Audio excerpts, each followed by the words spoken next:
Hi. Hi. Welcome again to Car Rides with Kay. Car Rides with Kay. I'm gonna make a whole theme song for that. And today I have a guest. Introduce yourself.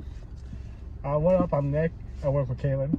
I don't know what you want me to say. I work with Kaylin. Yeah, that's Yeah. I mean, She's you my want to best friend. So Facts. You want to shout out your? Well, you know, I'm gonna tag you anyway. Whatever. all right. I'm gonna tag him below because he does dope art, y'all. So, and he's an author, and he's about to go in the military, and so many other things. In 800 So, feet, turn left onto Jarman Road. yeah, that's that. Y'all, what are you doing? Do you see this shit? You thought, or maybe you thought that this lane wasn't, maybe it just opened up. So I'm gonna give you a benefit of the doubt, even though you from Virginia. You know what? Go ahead. Go ahead. Go ahead, bro. Yeah, wait, put your hand down. I think today's topic should be how people can't drive. Whew, child. How people can't drive in Virginia specifically, or just period? Period. Period. It's so sad. But look, let me tell y'all about the idea that I came up with this morning in my head, right? So I was like, ooh, coming up with topics every day. Ooh, I'm smart. I ain't that smart. Nah, I'm playing. It ain't got nothing to do about smarts, but ooh, we ain't never getting out of here. Okay, cool. Let him go. Let him go. Let him go ahead. Yeah. Make it right. There you go.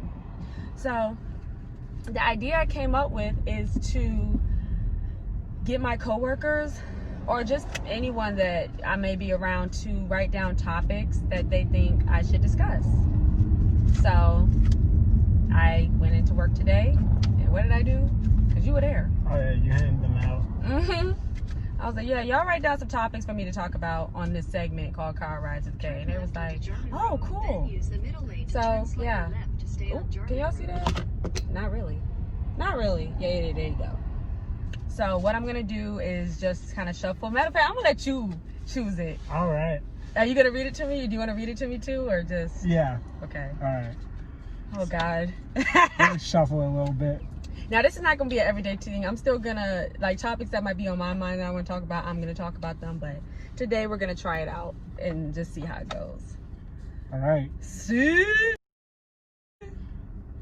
So today's topic, not losing sight of yourself while being in a long-term relationship / marriage. That's perfect because we were just talking about that today. I'm the one who wrote that one down because we were talking about it today with Shantae, and she was like, you know, I was like, up topic. Okay, say it again. So it's not losing sight of yourself while being in a long-term relationship / marriage. Okay. So yeah, that's a topic right there that we all probably can connect with, because I'm sure we've all lost sight of ourselves in a relationship. Meaning, just forgot who you are. You could do that honestly without being in a relationship. So just imagine being in a relationship with maybe someone that might be toxic, and it takes you a while to figure out they're toxic, or you don't see all the red flags right away. All that. Well, Well, the first thing is, like, I'm speaking for myself, and hopefully this resonates with others too. Right now, after me being in a almost 10-year relationship and then breaking that off a year and a half ago, my whole plan has been to just find myself and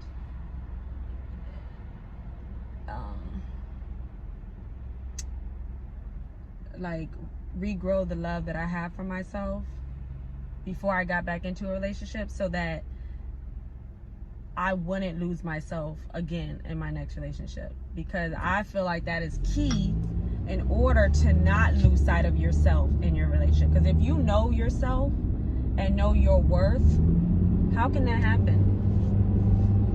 Do you know what I'm saying? I know exactly what you're saying. You gotta, when you go into a new relationship especially, it's not just oh, what I can do to please this other person. It's what you bring to the table, and what when you're over time, it's what you guys put together that makes you better. You're not supposed to change each other, except for like you change for yourself. You shouldn't be changing for anyone else. Like seriously. Facts. You're supposed to enhance each other, grow with each other, and as each other change, you know, if the love is completely real, you accept each other for each like plateau of your life. You know what I'm saying? So there's a key right there. Continue on I-60. If you have true acceptance of yourself and fully love yourself, I don't think that you're able to lose sight of yourself in your relationship. That's what I think. What do you think, Nick?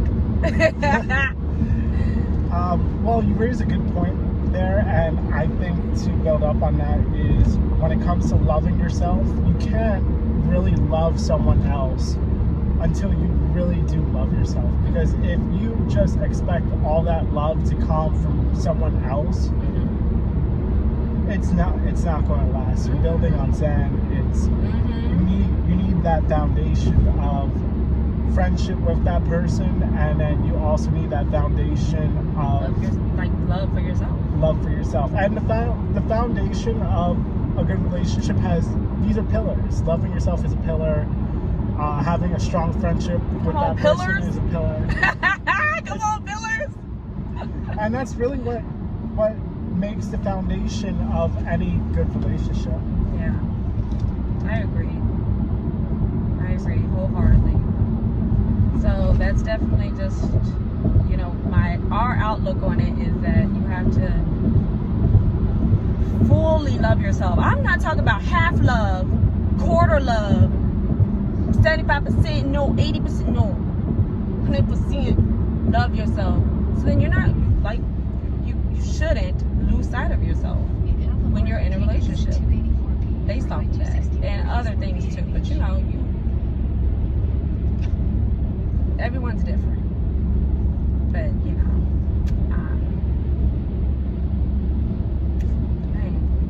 love to lose train of thought. Now, I think also when it comes to that is that a lot of people don't love. A big problem with that is when someone doesn't really love themselves, they don't love all the differences compared to other people. So they only love the parts of them that they see in others. But you gotta love all the parts, all of the parts. flaws too. There you. He picked it up. He got it. Yes. Thank you. Cause Cool. yeah, that's just that on that. As light skin Keisha would say, that's just that on that.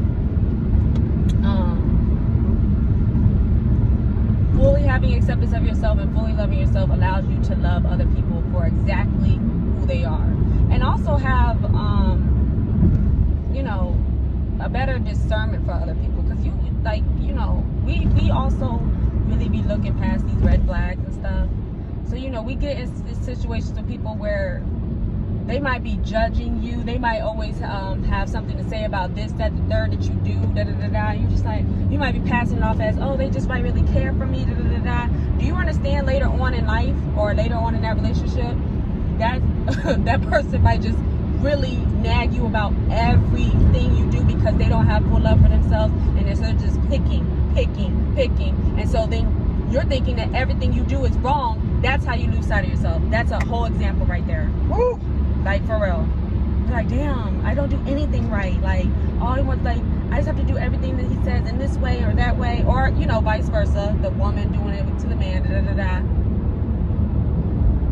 And you become a whole different person. Your family, your friends don't even recognize you no more. Or you're putting on a front in front of them, and then, you know, when you get home, you're back to being them. You know what I'm saying? Like, red flags. Big thing to do with the two. Recognize the red flags, y'all. There's a post I just saw that day that said it said the red flags be looking like Six Flags or something like that. Exactly. When you really feeling somebody in the beginning, You're not supposed to be collecting red flags like candy. Woo. But I think another like important point is how to the difference between noticing the red flags and accepting all the differences and flaws of the other person. Because and it's not, there's always that gray line there because it's not black and white, and your feelings will definitely get in the way of seeing that. But Yeah. there's no real way for you to disconcern the differences of it, but you have to, that comes with time and just maturity and just making those mistakes as you go along. Yeah. Because I was gonna say, like, I was gonna ask you, what do you think the definition of a red flag is to you? But I'm gonna say what I think first. A red flag to me is things that you know that you wouldn't like in the long run. Like, that's why they say actually really pay attention to those red flags, because if you see some things and you're like, oh, you know what, we can work on that. If you keep saying, we're gonna work on that later, or like, oh, you did it, that person might not want to work on that stuff at all. You know what I'm saying? Either acknowledge those red flags right away, with that person, or you recognize it and just keep it pushing. You know what I'm saying? Because everybody's not for everybody. Just because you might be feeling a vibe with somebody, that doesn't mean you're meant to be with them. Look at me speaking myself right now. I'm like, y'all, I'm low-key hurt something right now, but it's gonna be alright. It's gonna be okay.